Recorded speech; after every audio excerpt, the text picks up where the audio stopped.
Honest J. Nowak. Oh yeah.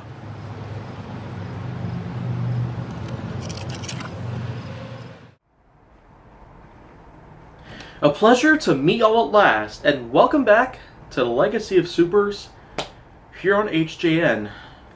So now, you're probably wondering where am I gonna go from here, but you know what?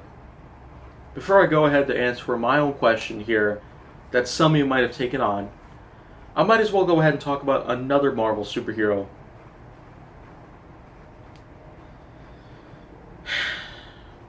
But of course, I still got all this business here with the villains, so I might as well go ahead and talk about another Marvel-related villain, the Sandman. Oh yeah.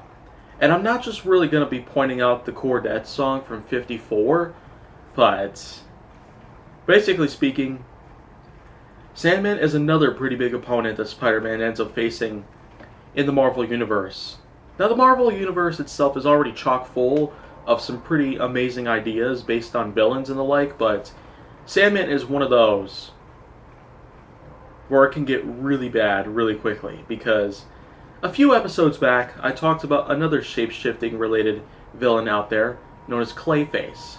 But when it comes to Sandman, it can get even worse.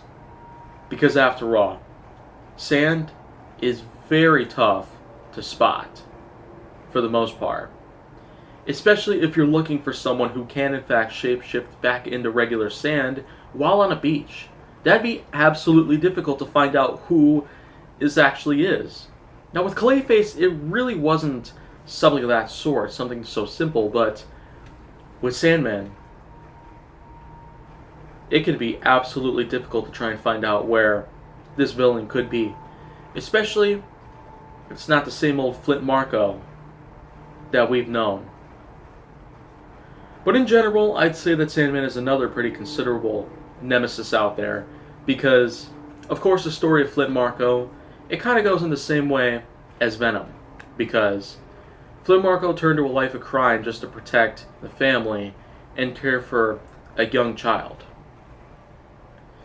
So, of course, that's already pretty sad enough as it is, but mainly the Spider-Man 3 film and the Sam Raimi trilogy did showcase Flint Marko fleeing from the police and ending up in some sort of compound where a small vat full of sand was present.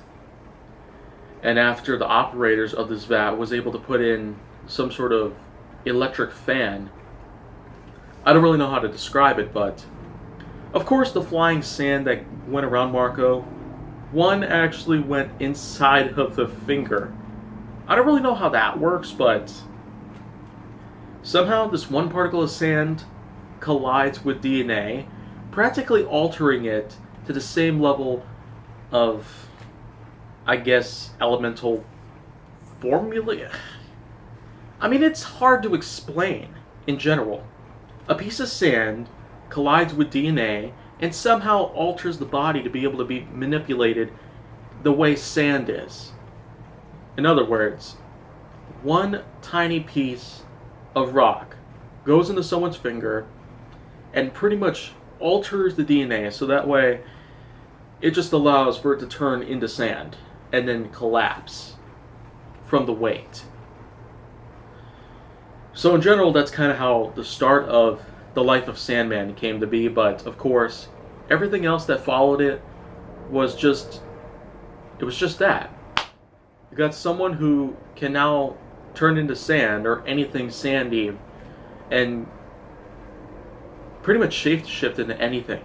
In the same way as others like Clayface and Venom could.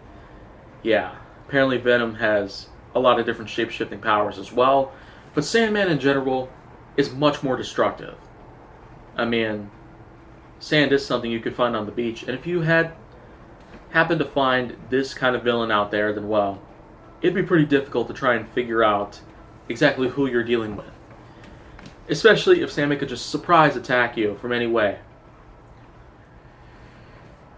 Well, anyway, that's probably all I got to talk about for Sandman, so I guess I'll just leave it to you. That's another shape-shifting related villain out of the way, but the next one, let's just say, it's going to be far more destructive. One of those types.